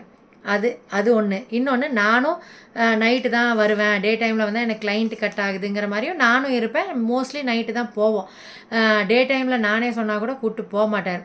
அப்புறம் சந்தோஷமாக போவோம் வரவங்களே தியேட்டருக்கு. நான் தானே செலவு பண்ணணும், பெட்ரோலுக்கு நான் தானே போடணும். போவோம், பிருத்திவியை கூப்பிட்டு போவோம். போனால் ஏதாச்சும் முக்கியமான படத்துக்கு தான் போவோம், எல்லாத்துக்கும் போக மாட்டோம். இறக்கி விட்டு நான் டிக்கெட் வாங்கிட்டு இருப்பேன், இவர் போய் பார்க்கிங் பண்ணிவிட்டு வருவார். வந்துட்டு துப்பட்டா வந்து இப்படி கழுத்தோடு தான் போட்டிருக்கணும் அவர்களே. துப்பட்டா ரூல்ஸு, சாரீலாம் கட்டக்கூடாதுன்னு ஒரு வாரத்துலேயே சொல்லியாச்சு. கல்யாணம் ஒரு வாரத்தில் 3வது நாளோ ஒரு வாரத்துலேயே சொல்லியாச்சு சாரீ கட்டக்கூடாதுன்னு. சாரியே நான் கட்ட மாட்டேன், எல்லாம் தானம் கொடுத்துட்டேன்னு சொன்னேன்ல, அம்மாவுக்கு அக்காங்களுக்கெல்லாம் தானம். சுடிதார்லேயும் இப்படி கீழே ஃப்ரண்ட்டில் தொங்குற மாதிரி தான் துப்பட்டா போடணும். அது ஸ்ட்ரிக்ட் ஆர்டரு. ஏன்னா நான் 90 கிலோ வந்துட்டேன், இந்த வீட்டுக்கு வரும்போது நான் 90 கிலோவில் இருக்கேன், அதனால ஸ்ட்ரிக்ட் ஆர்டரு. அப்புறம் நான் டிக்கெட் வாங்கிட்டு நின்றுட்டுருப்பேன். இந்த ஆள் வருவான், வந்துட்டு இவன் உன்னைய பார்க்குறான், அவன் உன்னைய பார்க்குறான், தெரிஞ்சவனா அந்த மாதிரி கேட்குறது. அப்புறம் தியேட்டரில் போய் உட்காருது. அப்புறம் டிக்கெட் வந்து கொஞ்சம் மாற்றி வந்துருச்சு, ஒரு சீட்டு தள்ளி அந்த மாதிரி கொடுத்துட்டாங்க டிக்கெட் இல்லைன்ட்டு அப்படின்னா அவங்கள்ட்ட போய் ஒரு பொலைட்டாக கைண்டாக சொல்லலாம்ல, என் ஒய்ஃபு இங்கே உட்காரணும், நீங்கள் நகர்ந்து உட்காந்துக்கிறீங்களா, அவங்களோட சீட்டுக்கு அந்த சைடு கார்னரில் வந்துக்கிறீங்களா, அந்த மாதிரி எதாவது சொல்லணும்ல. அப்படி சொல்லாமல் என் பொண்டாட்டி சீட்டு, என் பொண்டாட்டி பக்கத்தில் உட்கார்றா, நீங்கள் அங்கே உட்காருங்கன்னு ஒரு மாதிரி திட்டுற மாதிரி சொல்லுவான். அப்புறம் நான் சொல்லுவேன், ஏன் பொறுமையாக சொல்ல வேண்டியதுன்னா அவங்க உங்களை கேவலமாக நினைக்க மாட்டாங்களா, என்னமோ உங்களுக்கு மட்டும் தான் பொண்டாட்டி இருக்கா, வேறு யாருக்கும் பொண்டாட்டி இல்லையா, இல்லைனா எல்லாம் தியேட்டருக்கு வரவங்கெல்லாம் பக்கத்து சீட்டில் வந்து ஒரு பொம்பளை கிடைக்கணும், அப்புறம் வர சீட்டே இருக்கணும் அப்படின்னு நினச்சி வராங்களா, எல்லா ஆம்பளைங்களும் கெட்டவங்களா, இல்லை அப்படின்னு சொல்லிவிட்டு அங்கே ரிட்டர்ன் வரும்போது பேசிட்டு பார்க்கிங்க்கு வருவோம். அப்புறம் வண்டி எடுத்தானா அதில் ஒரு கோவம், அதனால சைக்கோ மாதிரி வண்டி ஓட்டுறது, போய் லாரியில் இடிக்கிற மாதிரி ஓட்டுறது. அந்த அந்த அந்த இது மகாராஜாலேருந்து வர ரூட் இருக்குல்ல, முத்துக்கொண்டம்புதூர் வழியாக வரும்போது தாறுமாறாக ஓட்டிகிட்டு வர்றது. நான் இப்படி எதிர்த்து பேசுகிறேனாமா, முதல்ல பேச மாட்டேன்ல, கொஞ்சம் மெச்சூரிட்டி வந்து பேச ஆரம்பித்தோன்னே அவ்வளோ கோவம் வருது. தாறுமாறாக நான் நிறையா டைமு நானும் பிருத்தியும் பயந்துருக்கோம், இவன் எங்கேயாச்சும் போய் லாரியில் விட்டுருவான், அங்கே ஃபுல்லாக லாரி தான் வரும், அதனால் அப்படிலாம் பயந்துருக்கோம். அவங்களே சந்தேகம் ஒரு மனுஷனை வந்து மிருகமாக்கிடுது. அந்த மிருகத்தோட ஸ்டோரி தான் இனிமேல் நீங்கள் பார்க்க போகிறீங்க, அந்த மிருகம் என்னெல்லாம் பண்ணிகிட்டு இருந்துச்சு அப்படின்ட்டு. அப்புறம் யாராச்சும் அட்ரஸ் கேட்டு வந்தாங்க அப்படின்னா பார்லர் முன்னாடியே இருக்கிறனால நான் தான் கதவை திறந்துட்டு ஏனுங்க அப்படின்னு கேட்டாங்கன்னா நான் தான் கதவை திறப்பேன். அப்போ அட்ரஸ் கேட்பாங்க, அது இங்கே இருக்குது இல்லைன்னா தெரியல அந்த மாதிரி ஏதாவது சொன்னேன்னா, இந்த ஆள் எங்கேயாச்சும் கிச்சன்லேயோ இல்லை ஹாலில் உட்காண்ட்ருந்தாப்புலன்னா அங்கேருந்து தங்குன்னு ஓடி வர்றது, நான் இருக்கேன் வீட்டில், நான் ஆம்பளை இருக்கேன் வீட்டில் அப்படின்ட்டு, என்ன அப்படின்னு சொல்லி அவன் திருப்பி ரிப்ளை பண்ணுறது. இந்த மாதிரிலாம் லொல்லு பண்ணிவிட்டு இந்த கெட்ட வார்த்தை பேசிவிட்டு பொம்பளை பிள்ளைங்களும் என்கிட்ட டியூஷன் படித்த பொம்பளை பிள்ளைங்களும் வருவாங்க, ஆம்பளை பசங்களும் வருவாங்க. ஒரு சிலர் ப்ரமோஷன் கிடச்சிருச்சு, இல்லைனா கல்யாணம் ஆகிருக்கு பத்திரிக்கை கொடுக்க வருவாங்க, கல்யாணம் ஆகிடுச்சு குழந்தை பிறந்துச்சின்னு ஸ்வீட் எடுத்துகிட்டு வருவாங்க. நிறையா பசங்க வருவாங்க, ஜானு மட்டும் இல்லை, நிறையா 17 பேர்த்துக்கு டியூஷன் எடுத்தேன்ல, ஒரு 5 பேர் பொம்பளை பிள்ளைங்க, மிச்சம் எல்லா பசங்க. அப்போ சில பசங்க வருவாங்க, அதுக்குமே ஒரு மாதிரி தான் முறைச்சிட்ருப்பான். ஆனால் ஜானு வந்தால் தான் ரொம்ப முறைச்சிட்டு உட்காந்துருப்பான். இத்தனைக்கும் நாங்கள் டச் பண்ணி உட்கார்றதோ டச் பண்ணி பேசுகிறதோ எதுவுமே எங்கள் அம்மா அந்த மாதிரி சொல்லி கொடுக்கல. அதனால் டச் பண்ணாமல் கொஞ்சம் டிஸ்டன்ஸில் தான் உட்காந்து பேசுவாங்க. என் மாமா பையனும் சரி ஜானுவும் சரி, அவங்களாம் அப்படி தொட்டு பேசுகிற கேரக்டரும் கிடையாது. ஒரு சிலர் உருண்டுட்டு கிடப்பாங்களே, பக்கத்து வீட்டுக்காரங்க பசங்களாக இருந்தால் கூட அது அவங்க அப்படி ஷேமாக நினைக்க மாட்டாங்க, நல்லா ஒட்டி வராவி மடியில் தூங்கி அந்த மாதிரிலாம் சில பேர் அண்ணன் தங்கச்சி மாதிரி தானே பழகுறோம், அப்படி பண்ணுவாங்களே. எங்கள் வீட்டில் அதெல்லாம் அலௌட் கிடையாது. அதனால் ரொம்ப ஸ்ட்ரிக்டாக இருக்கிறனால நானும் யார்கிட்டையும் தொட்டு பேசிலாம் பழக்கமும் கிடையாது. அவங்க டிஸ்டன்ஸ் கீப்பப் பண்ணி தான் உட்காந்துருப்பாங்க. மெஷினில் தைச்சாலும் 2 அடி தள்ளி தான் ஸ்டூலோ சேரோ கொடுத்துருப்பேன், தள்ளி தான் உட்காந்துட்டு விளையாண்டுட்டு இருப்பாங்க. பிருத்திவி இருந்தானா விளையாடுவாங்க. பிருத்திவிக்கு என்ன அப்போ ஃபஸ்ட் ஸ்டாண்டர்டில் தான் அவன் டிசம்பரில் எக்ஸாம் எழுதுறான். அந்த 10ஆம் தேதியே ஏதோ எக்ஸாம் போயிட்டுருக்கு. அப்போ தான் எக்ஸாமெல்லாம் கட் அடிக்க முடியாது அப்படின்னு சொல்லி எக்ஸாம் எழுதிட்டு மத்தியானத்துக்கு மேலே தான் பிருத்திவி வந்தான். பிருத்திவியும் மத்தியானத்துக்கு மேலே தான் எக்ஸாம் எழுதிட்டு 12 வந்தான்னு நினைக்கிறேன் பிருத்திவி கிரகப்பிரவேசத்து வீட்டுக்கு. அந்த மாதிரி இருந்துச்சு அவர்களே. அப்புறம் கிளைண்ட்ஸும் கொஞ்சம் இந்த வீட்டுக்கு வந்ததுக்கப்புறம் எல்லாம் அந்த ஓட்டு வீட்டுக்காரங்க தான் சொல்லி சொல்லி விடுவாங்க. அவங்களுக்கு எப்பவுமே என்னோடய கிராட்டிடியூட் நான் காமிச்சிட்டு தான் இருக்கேன் இன்னுமே. ஏன்னா அவங்க கை காமிச்சிட்டே இருப்பாங்க ஒரு 6 மாதம் 1 வருஷம் வரைக்கும். அங்கே வீடு மாற்றி போயிட்டாங்க. அவங்களுக்கு ஒரு வேலையாக இருக்கும். வர கிளைண்ட்ஸ்க்கெல்லாம் அங்கே வீடு மாற்றி போயிட்டாங்க, அங்கே வீடு மாற்றி போயிட்டாங்க. டெய்லி ஒரு 5 பேர் வந்து கேட்டால் கூட அவங்களுக்கு டிஸ்டர்பன்ஸ் தானே. ஒரு டெய்லர் ஒரு அக்கா இருப்பாங்க பத்மன்னு சொல்லி, அவங்க தான் மெயினாக இப்படி வெளியே நின்று கூட காமிச்சு கொடுப்பாங்க சந்தில். அங்கே தான் இருக்குது போங்க அப்படின்னு சொல்லிட்டு. அப்புறம் இவங்க வந்து சொல்லுவாங்க அந்த பழைய வீட்டில் தான் போய் பார்த்தேன், அப்புறம் நீங்கள் வீடு இங்கே மாற்றிட்டீங்கன்னு சொன்னாங்க, அப்புறம் நான் வந்துட்டேன், நான் பொள்ளாச்சியில் தான் இருக்கீங்களோன்னு நினச்சிட்டு இருந்தேன், சும்மா வந்து பார்க்கலான்ட்டு போய் பார்த்தேன், அந்த மாதிரி சொல்லுவாங்க. அப்புறம் கிளைண்ட்ஸ் வந்து இது மட்டும் தான் டெய்லரிங்கு பார்லர் மட்டும் போயிட்டுருக்கு. பார்லர் கோர்ஸுக்கு வருஷத்தில் ஒருத்தர் இல்லைன்னா 2 பேர் அந்த மாதிரி மட்டும்தான் வந்துட்டு இருந்தாங்க. ரொம்ப எனக்கு கிளாஸுன்னு நான் 28 வருஷம் ஆச்சு. 28 வருஷத்தில் 26 பேர்த்துக்கு தான் கிளாஸ் எடுத்திருக்கேன். அப்போ நீங்கள் கால்குலேட் பண்ணுங்கள், வருஷத்துக்கு ஒருத்தர். ஆனால் சில வருஷம் 2 பேர் 3 பேர் வருவாங்க. நடுவில் எந்த வருஷமும் கிளாஸ்க்கு வந்திருக்க மாட்டாங்க. இப்போ எனக்கு 24 கிளாஸ்க்கு இருந்தாங்க. இப்போ இந்த 25 ஃபுல்லாகவே கிளாஸ்க்கு இல்லை. 23 லாஸ்ட்டில் ஜாயின் பண்ணி 24 அந்த பொண்ணு முடிச்சிச்சு. அந்த மாதிரி தான் கிளாஸுக்கு நானும் பின்னாடி பணம்னு ஓடல. அப்புறம் நம்ம தலையெழுத்தும் அப்படி ரொம்ப வந்து ஃபேமஸ் ஆகி அப்படியே பணம் மழை கொட்டி 4 காரு 4 பங்களா வாங்குகிற அளவுக்கு பார்லர் வந்து எனக்கு ஒரு ஐடென்டிட்டி கொடுத்துருக்கு. ஸ்ரீதேவியா பியூட்டி பார்லர் வச்சுருக்காங்க. அவங்க அப்பா மிலிட்ரிக்காரரு, அவர் ஸ்கூல் வச்சுருக்காரு. ஸ்ரீதேவியோட அப்பா, ஸ்ரீதேவியோட தம்பி ட்ராவல்ஸ் வச்சுருக்கான். இந்த மாதிரி ஒரு எங்கள் அப்பாவையோ தம்பி வச்சு என்னையே ஐடென்டிஃபை பண்ணாமல் என்னோடய பார்லர் வச்சு ஐடென்டிஃபை பண்ணுற மாதிரி டெய்லரிங் வச்சும் நிறையா பேர்த்துக்கு தெரியும். டெய்லரிங்கும் பண்ணுது, செம்ம டேலண்ட் அந்த பொண்ணு, டியூஷன் எடுக்குது, இத்தனை வேலை பார்க்குது அப்படிங்கிற மாதிரி. அப்புறம் கொஞ்சம் அந்த பொலிட்டிக்கல் லைனில் இருப்பாங்கள அவங்களே, அவங்கெல்லாம் வந்து அந்த ஓட்டு வீட்டில் வச்சுட்டு இருக்கும்போதே அந்த பொலிட்டிக்கல் லைனில் பொலிட்டிஷியனாக இருக்கிறவங்களோட குழந்தைக்கு வந்து வீட்டில் வந்து பண்ணுறதுக்கு வேண்டி காரில் வந்து நாங்கள் கூப்பிட்டு போகிறதுக்கு வந்திருக்கோம், ஹேர் கட்டுக்கு ப்ளீச் ஃபேஷியல் ஹோம் சர்வீஸ் கொடுப்பீங்களா அப்படின்னு சொல்லி வந்து கேட்பாங்க. ஆனால் நான் வந்து அந்த கொஞ்சம் கிளைண்ட்ஸு கல்யாண மேக்கப் ப்ரைடல் மேக்கப்பில் ஏமாத்துனாங்கள, காசு பாதி கொடுத்து ஏமாத்துனாங்களே, அதில் நான் ரொம்ப கிளவர் ஆகிட்டேன். அதுக்கப்புறம் வந்து இல்லைங்க இங்கேயே கூப்பிட்டு வாங்க, நான் வீட்டுக்கெல்லாம் வந்து பண்ண மாட்டேன், ஹோம் சர்வீஸ்லாம் நான் வரமாட்டேன். அந்த மாதிரி நான் முதல்லேருந்தே ஒரு பார்லர் ஆரம்பித்து ஒரு 4-5 இயர்ஸில் அதில் நான் அடிபட்டு கொஞ்சம் மெச்சூர் ஆகி எனக்குன்னு ஒரு ஸ்டாண்டர்ட் உண்டாக்கிட்டேன். இப்போ ஐப்ரோஸு நான் 90 எடுக்கிறேன்னா என்கிட்ட 90 தான், நீங்கள் கொடுத்தா வாங்க, இல்லைன்னா 50 ரூபாய்க்கு 30 ரூபாய்க்கு எடுக்கிறவங்கள்ட்ட நீங்கள் போங்க.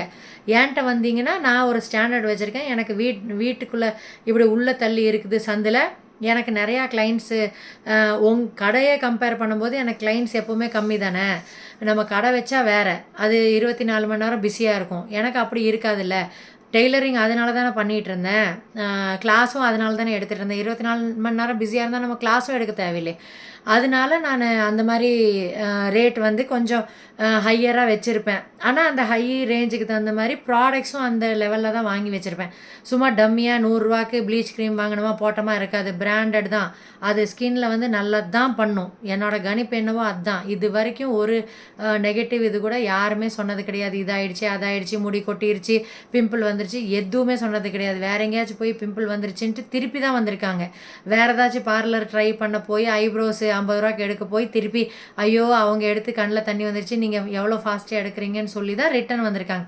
அதனால எனக்கு வந்து என்னோடய ப்ரொஃபஷன் மேலே இருக்கிற, எனக்கு பேஷனாக இருக்கிற என்னோடய ப்ரொஃபஷன், என்னோடய ஃபஸ்ட்டு குழந்தையாக இருக்கிற என் ப்ரொஃபஷன் ரொம்ப ரொம்ப பிடிக்கும் ராகுலே.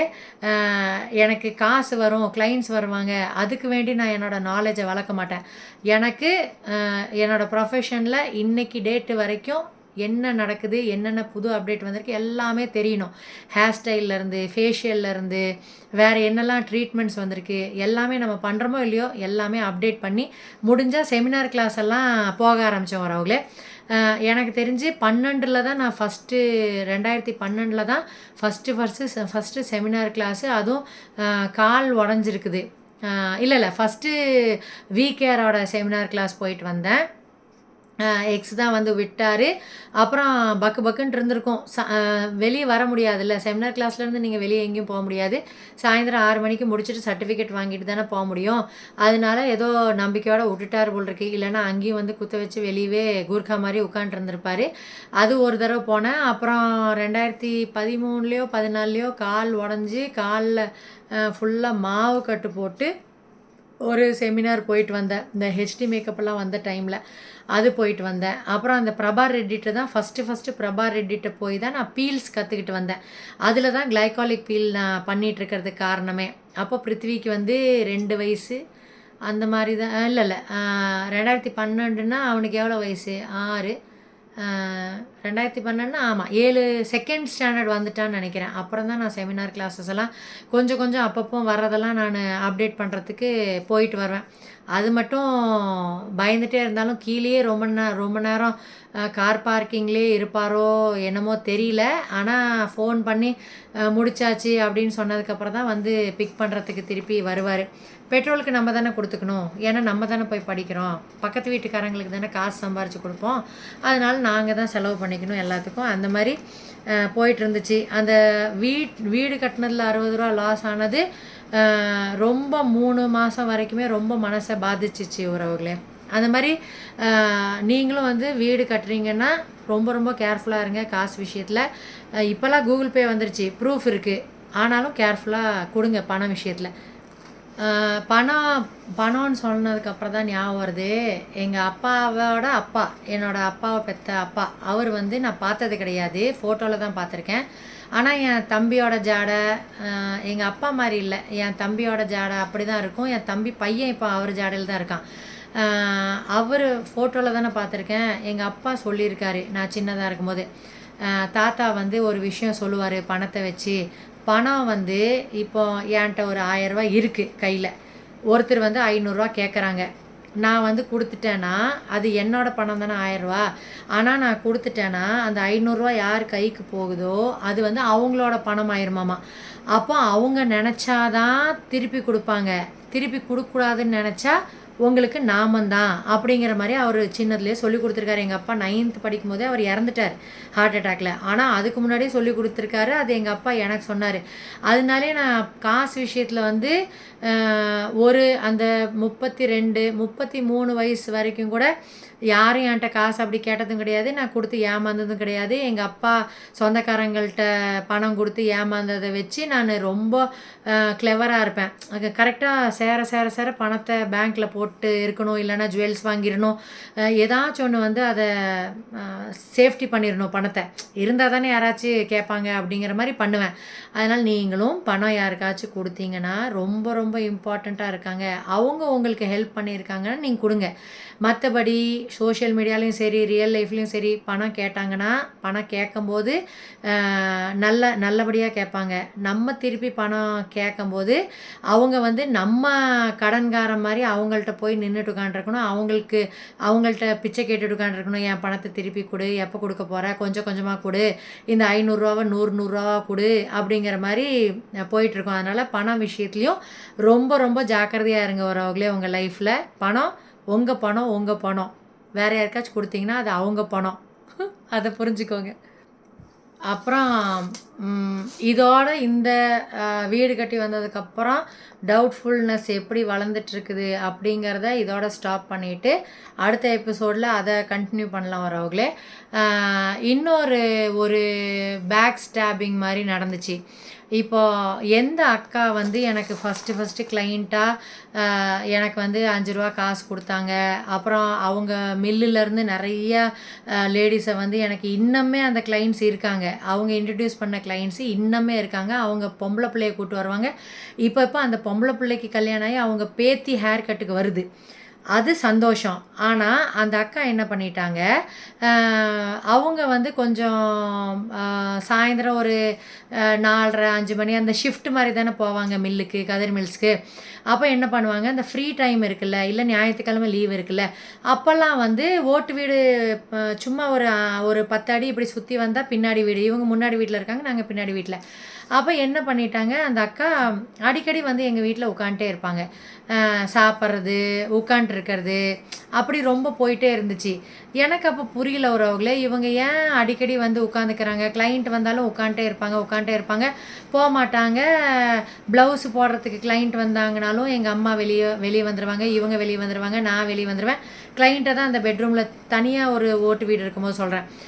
உள்ளே போய் கிளைண்ட்டு பெட்ரூமில் போட்டு பார்த்துட்டு அப்புறம் வெளியே வருவாங்க. அப்படி நான் கஷ்டப்பட்டுட்ருக்கேன். ஆனால் இவங்க வந்து கூட்டம் ஒரு 4 பேர் வராங்க அப்படின்னா கூட இவங்க எந்திரிக்க மாட்டாங்க. இவங்க உட்காண்ட்ருப்பாங்க. அவங்கள்ட்டலாம் பேசிகிட்டு இருப்பாங்க. என்கிட்டயும் பேசிகிட்டு இருப்பாங்க.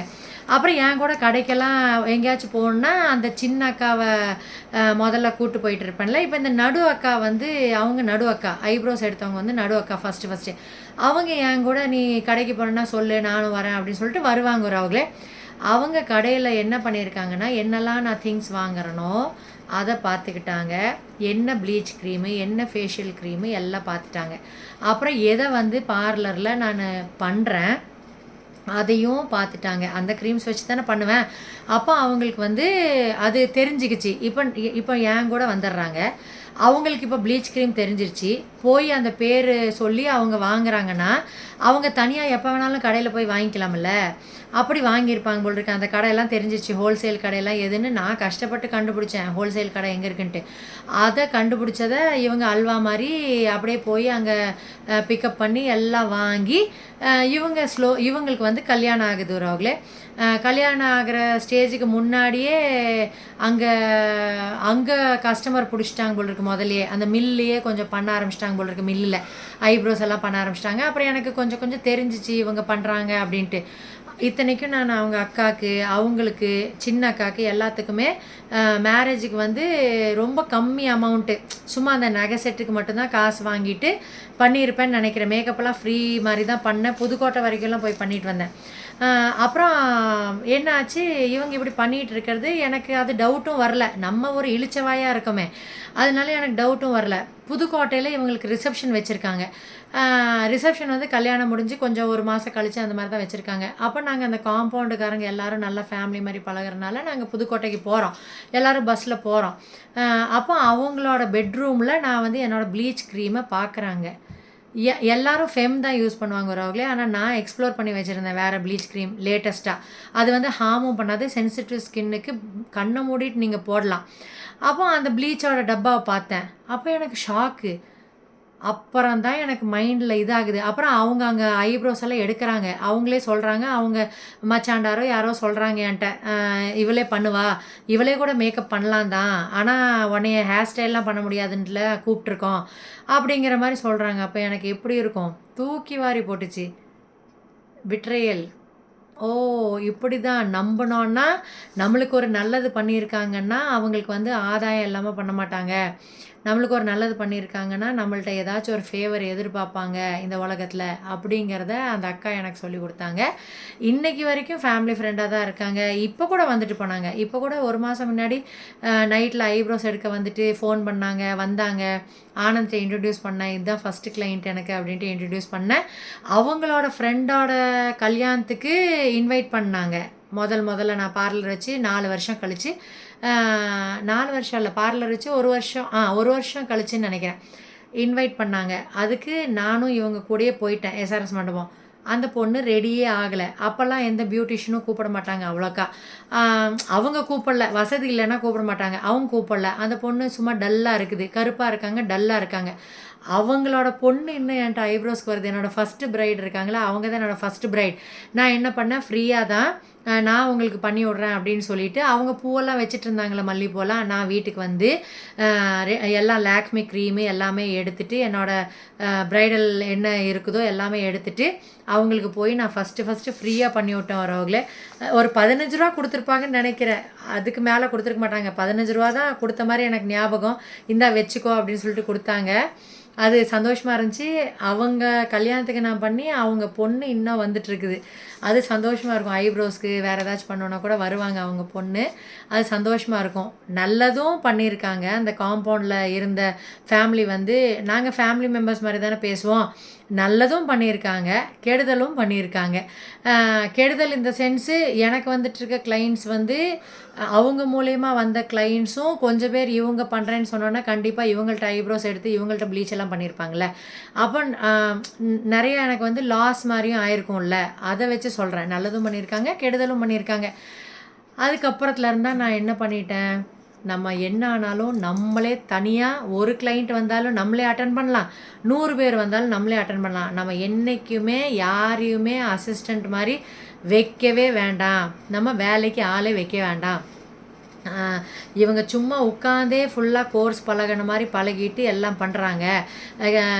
ப்ராடக்ட் நாலேஜ் எல்லாம் வச்சு இவங்க பாட்டுக்கு தானாகவே பண்ணுறாங்க. ஆனால் நான் அவங்கள்ட்ட கேட்டேன், அவங்க தங்கச்சிட்டையோ அவங்கள்ட்டையோ கேட்டேன். அவங்க என்ன சொல்லிட்டாங்க, இவ கோர்ஸ் போயிட்டு வந்தா, இவ பழகிட்டு வந்தா அப்படின்னு சொல்கிறாங்க. எனக்கு தெரியாதா, அவங்க ஃபுல்லாக இங்கே தான் இருந்தாங்க. அப்புறம் கல்யாணம் பண்ணி போன இடத்துலையும் பெரிய ஃபேமிலி, அங்கெல்லாம் போய் கோர்ஸ் எல்லாம் படிக்க கல்யாணம் ஆனோன்னு விட்டுருக்க சான்ஸே கிடையாது. அதனால அங்கே போய் ஆனால் அவங்க அதை வச்சு சம்பாரிச்சாங்கன்னு வைங்க. அவங்க ரொம்ப நாள் பார்லர் அங்கே ஒரு புதுக்கோட்டையில் ஏதோ கிராமம் மாதிரி இருக்கும். அதனால் அங்கே வேறெல்லாம் பார்லர் கிடையாது. இவங்க ஹஸ்பண்டு கார் வச்சுருந்தாரு, காரு டூரிஸ்ட்டு இது மாதிரி. அதனால் அதில் நிறையா பழக்கம் இருக்கனால இவங்களுக்கு நிறையா கிளைண்ட்ஸு நிறையா அங்கே சம்பாரிச்சிருப்பாங்க. நான் கேள்விப்பட்டேன். பார்லர்னு போட விடலை, ஆனால் நிறையா பேர் அவங்க ஃப்ரெண்ட் சர்க்கிளில் வந்து பண்ணிட்டு போகிறாங்க, வீட்டிலே வந்து பண்ணிட்டு போகிறாங்க அப்படின்ட்டுலாம் நான் கேள்விப்பட்டிருக்கேன். இவங்களும் இந்த அக்காங்களும் சொல்லியிருக்காங்க. நாங்கள் ஆனால் அவங்க வந்து எனக்கு கல்யாணத்துக்கு, குழந்த வளர்க்குறதுக்கு எல்லாத்துக்குமே மாரல் சப்போர்ட் கொடுத்தாங்க. பிருத்திவி வளர்க்குறதுக்கெல்லாம் சில டைம் வந்து ஆண்டி வந்து அழுதுட்டு இருக்கும் போதெல்லாம் கன்சோல் பண்ணுவாங்க, திரியெல்லாம் திரிச்சு என்னமோ பண்ணுவாங்க. அப்புறம் அந்த அக்காங்களும் கூப்பிட்டு போய் பிருத்திவியை பார்த்துக்குவாங்க. நான் தான் விட மாட்டேன். எதையாச்சும் ஒன்று வாழைப்பழத்தை எதையாச்சும் ஊட்டி விட்ருவாங்க. அவனுக்கு நம்ம கொடுக்கறது வந்து கம்மியாக தான் சாப்பிடுவான் அப்படின்ட்டு அப்புறம் பயத்திலே போய் கூப்பிட்டு வந்துடுவான். அவனுக்கு ஏதாச்சும் ஆயிரும், எங்கேயாச்சும் கவனிக்காமல் விட்டாங்கன்னா இவன் விழுந்துருவான், தலைக்கு அடிபட்டுரும், அதாயிரும் இதாயிரும் அப்படின்னு சொல்லிட்டு நான் போய் கூப்பிட்டு வந்துடுவேன் 1/2 மணி நேரத்தில். ஆனால் அவங்க வந்து நல்லா பார்த்துக்குவாங்க. கடைசி அக்காவுக்கு வந்து பிருத்திவி உயிராக இருப்பான். எங்கள் அம்மாவை ரொம்ப பிடிக்கும் கடைசி அக்காவுக்கு. அதனால என் பையனும் ரொம்ப உயிர். தத்து கொடுத்துருந்தா கூட அவங்க நல்லா வளர்த்திருப்பாங்க. அந்த அக்காலாம் இன்னுமே வருவாங்க. அவங்க தங்கச்சி, அவங்க அக்கா பிள்ளைங்க எல்லாருமே இன்றைக்கி வரைக்கும் கிளைண்ட்டாக அப்பப்போ வந்துட்டு தான் இருக்காங்க. ஆனாலும் எனக்கு வந்து அது முதுகில் குத்துன மாதிரி இருந்துச்சு.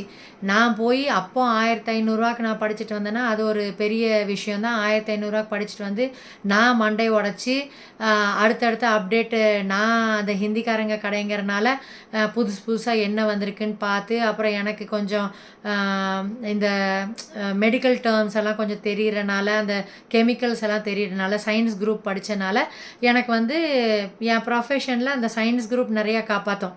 அதோட காம்போசிஷனில் என்ன இருக்குதுன்னு படிச்சுக்க தெரியும், அது நம்ம ஸ்கின்னுக்கு என்ன பண்ணணுன்னு தெரியும். அந்த மாதிரி நிறையா. ரெண்டாவது அந்த நோட்டெல்லாம் ரொம்ப வேல்யூபுளாக இருந்துச்சு. அந்த ஹிந்திக்காரங்க கொடுத்தாங்கல்ல நோட்ஸு, அது வந்து ரொம்ப யூஸ்ஃபுல்லாக இருக்குது. இன்றைக்கி வரைக்கும் அதில் வந்து தானாகவே மாய்ஸ்சரைசரு, லோட்டு லோஸ்க்கெல்லாம் ரெடி பண்ணுறதுக்கு கொடுத்துருப்பாங்க. நான் பேக்கெல்லாம் முன்னாடி ரெடி பண்ணிகிட்ருப்பேன். ஒரு வகையில் அந்த ஓட்டு வீட்டில் இருக்கும்போது இது ஆரஞ்சு தோல், ரோஸ் பெட்டல்ஸ் எல்லாம் வச்சு முல்தானி மிட்டி, கல் மாதிரி கிடைக்கும், அதெல்லாம் வச்சு கிரைண்ட் பண்ணி நானே பேக் ரெடி பண்ணுவேன். என்னோடய ஃபேஷியல், பேசிக் ஃபேஷியலில் என்னோடய பேக் தான் போடுவேன். அது செம்ம ரிசல்ட்டு கொடுக்கும். அந்த ரிசல்ட்டு கொடுத்துச்சில்ல, கொஞ்சம் என்கிட்ட எக்ஸ்பென்சிவாக இருந்தாலும், ரேட்ஸ் எல்லாம் கொஞ்சம் தாறுமாறாக இருந்தாலும் ரிசல்ட்டு கொடுக்குது. ஹேர் கட்டு ரொம்ப டெடிக்கேட்டடாக பண்ணுறேன், ஏனோ தானோன்னு பண்ண மாட்டேன். இப்போ கூட இப்போ ஒருத்தர் வந்து கேட்குறாங்க, நேற்று கேட்டாங்க, ப்ளீச் ஃபேஷியல் 2ம் பண்ணவா? அந்த பொண்ணுக்கு இது இருக்குது, என்ன சொல்கிறது, ஆக்னி இருக்குது. அவங்க கேட்குறாங்க, கலரும் கொஞ்சம் கொடுக்கும்ல, ப்ளீச்சும் ஃபேஷியலும் பண்ணலாமா? வேறு யாராச்சும் இருந்தால் ஆமாம் பண்ணலாம் அப்படின்னு சொல்லி உட்கார வச்சுருப்பாங்க. ஆனால் அப்படி இல்லை. எனக்கு 500 வரலைனாலும் பரவாயில்ல, நான் சொல்லிட்டேன், ப்ளீச் இப்போ பண்ண வேண்டாம், டீடேனுமே இப்போ பண்ண வேண்டாம், தேவைன்னா டீடேன் பண்ணுங்கள், இல்லைன்னா வேண்டாம். அதுக்கு பதிலாக ஸ்பைரலினா ஃபேஷியல் பண்ணுங்கள், கடல் பாசி ஃபேஷியல் பண்ணுங்கள், அது உங்களுக்கு ஒரு தடவைக்கே நல்லா க்யூர் பண்ணி கொடுக்கும், அதனால் அதை பண்ணுங்கன்னு சஜஷன் கொடுத்தேன். அவங்கள்ட்ட சொல்லியே தான் சொன்னேன். எனக்கு வந்து உங்கள்ட்டருந்து கடல் பாசி இதுவும் பண்ணுங்க, டீடானு ப்ளீச் பண்ணுங்க அப்படின்னு சொன்னா, எனக்கு வந்து 750 ப்ளஸ் ஒரு ரூ. 500 எனக்கு ரூ. 1250 வரும். ஆனா எனக்கு அது ரூ. 1250 காசு பெருசு இல்ல. அது உங்க ஸ்கின்னுக்கு வந்து இப்ப தேவையா? பிம்பிள் எப்போ சரியாகுதோ அப்போ வந்து ப்ளீச் பண்ணுங்க அப்படின்னு அந்த பாப்பாட்ட சொன்னேன். அப்போ கிளையண்ட்ஸ் வந்து நெறைய பேர் சொல்லுவாங்க, நீங்க வந்து பொய் சொல்ல மாட்டீங்க. காசுக்குன்னு இத பண்ணுங்க, அத பண்ணுங்கன்னு பிரெயின் வாஷ் பண்ண மாட்டீங்க. அதுதான் எங்களுக்கு புடிக்கும். நீங்க வந்து கரெக்ட்டா ஃபேஸ் பார்த்து, ஸ்கின் பார்த்து, இதுதான் உங்களுக்கு சூட் ஆகும்னு உண்மையா சொல்லுவீங்க. அதுதான் எங்களுக்கு உங்கள்ட்ட புடிச்சிருக்கிறது. வேற யாராச்சுன்னா காசு வந்தா போதும்ன்னு பார்ப்பாங்க. நீங்க அப்படி பார்க்காம ஒரு ஃபேமிலி ஃப்ரெண்டு மாரி தான் நீங்க பழகுறீங்க. பியூட்டிஷியனு, கிளையண்ட்டு அந்த மாரி பாண்ட் வைக்க மாட்டேங்கிறீங்கல்ல, பாண்டிங் இல்லல்ல அப்படிங்கிற மாரி சொல்லுவாங்க. அது சந்தோஷமா இருக்கும். அப்புறம் ஒரு கிளையண்ட்டு இப்போ கூட வரும்போது அவங்க கார்டன்லேருந்து பூ எடுத்துகிட்டு வருவாங்க. அப்புறம் வாழைப்பழம் அவங்க தோட்டத்தில் வளைஞ்சிச்சுன்னா, அதை 6 பழமோ 10 பழமோ கொண்டு வந்து குடுப்பாங்க. நான் எதுவுமே குடுக்க முடிய மாட்டேங்குது. ஒரே ஒரு நாள் மட்டும் சமையல் எங்கேயோ வெளியே போயிட்டு சரியா செய்யல, குழம்பு மட்டும் தான் இருக்குன்னு சொன்னாங்க. சரின்ட்டு காய் மட்டும் அந்த ஸ்வீட் டப்பா இருக்கும்ல, அதில் நான் போட்டு குடுத்தேன் ஒரே தடவ. மற்றபடி அவங்க எப்போ வந்தாலும் ஏதாச்சும் ஒன்று எடுத்துகிட்டு வந்துட்டே இருப்பாங்க ரோகளே. எனக்கே ஆச்சரியமா இருக்கும். நம்ம காசு ஐப்ரோஸ்க்கு காசு வாங்குறோம்ல, ஃப்ரீயாவா பண்ணுறோம். ஆனாலும் எதுக்கு கொண்டு வந்து குடுக்குறாங்க அப்படின்ட்டு. அப்புறம் டெய்லரிங் பண்ணிட்டு எப்போ இடுப்பில் கொஞ்சம் பிரச்சனை வர ஆரம்பிச்சிச்சோ, ஒரு கிளையண்ட் வந்து சென்னையில் அந்த என்னது ஓம் சக்தி கோயில் இருக்கும்ல, அந்த கோயில்லேருந்து எனக்கு இது வாங்கிட்டு வந்தாங்க. ஆயில் வாங்கிட்டு வந்து தடவுங்க, என்னோட ப்ளவுஸை திருப்பி தைக்க ஆரம்பிங்க, டெய்லரிங்கை விட்டுறாதீங்க அந்த மாதிரி சொல்லுவாங்க ரோகளே. அப்புறம் சில கல்யாண ஃபங்க்ஷன் பியூபர்ட்டிக்கெல்லாம் போயிட்டு வந்தால் வெத்தலை பாக்கு, அப்புறம் ஃப்ரூட்ஸு, அப்புறம் அந்த வாழைப்பழம், அங்கே என்ன ஸ்வீட் எல்லாம் பண்ணியிருக்காங்களோ எல்லாம் கொண்டு வந்து தான் செட்டு பேலன்ஸ் பண்ணி கொடுத்துட்டு போவாங்க. இந்த மாதிரி என்னோடய கிளைண்ட்ஸை வச்சு தான் ஸ்ரீ அக்காவோட ஐடென்டிட்டி சூலூரில்.